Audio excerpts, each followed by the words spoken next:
Pupunta nga pala kami sa WE's Mansion Resort, Palawan. And of course, siyempre kasama ko yung aking bunsong kapatid and ang aking mga pamangkin. At siyempre, bago kami pupunta doon, kaya pumunta muna kami ng Dragma. Mamili kami guys kasi nga mahirap na pagdating doon. Maraming hahanapin tong mga bata. May mga pika-pika sila mga kain na yan. Bumili rin siya ng tsaka niya. At siyempre, bibili rin kami ng mga chicheria.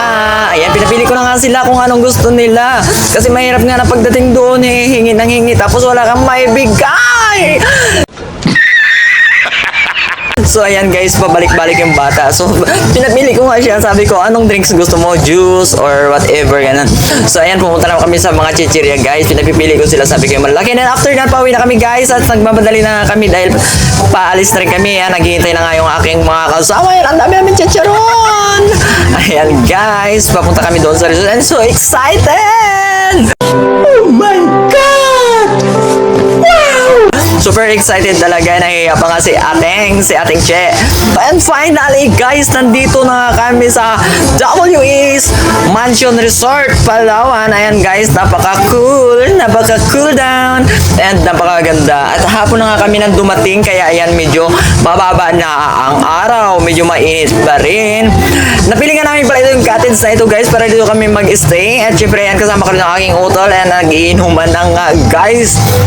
At dito nga, naglilista pa nga kami ng aming mga pangalan. At tinawag nga pala ako at para maglista ng mga kasama ko. Siyempre yung mga pamilya ko, mama ko, kasama ko at mga kapatid ko. And habang nag-i-enjoy naman yung mga bata at naliligo at napakaraming tao at hindi namin alam, mayroon palang birthday celebration doon sa kabila. At ang nakakagulat nito guys, sa laki-laki ng puerto, makakakilala ko rin pala yung iba doon ha, yung iba, not all, ayan. Yan yung mansion guys.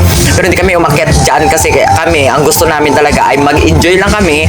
Wag puro trabaho nga. Sabi nga, di ba, wag puro trabaho, mag-enjoy ka naman! Gago! Ayan guys, naliligo na nga yung iba. And ako naman yung nag-ikot-ikot. Sabi ko, mag-ikot-ikot muna ako. Ito nga pala yung pool na pambata guys. Ayan. So sabi ko sa kapatid ko, buti na lang kasama ko yung kapatid ko kasi siya talaga yung aking videographer. Ayan, maglalakad-lakad muna ako.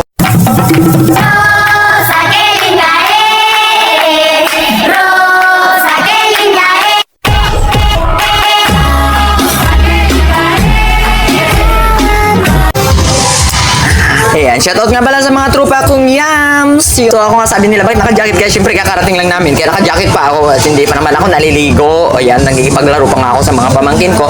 Siyempre naligo kami niyan, gabi na. Not that time na pagdating namin, ay maliligo ka kaagad. Ano yan?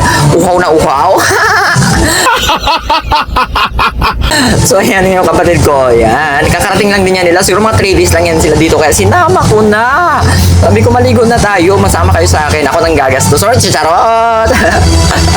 Ang saya-saya ng ganito guys. So, masaya dito family bonding, ganon. Pag may mga birthday event, ayan, tuwang-tuwa talaga yung mga bata kapag dinala mo dito kasi nga makakapag-enjoy sila. Ayan, sabi ko, babalik na lang ako doon sa aming sa aming cottage. Ayan, kasi nagsisimula sila inumat, baka malugi ako. Charot.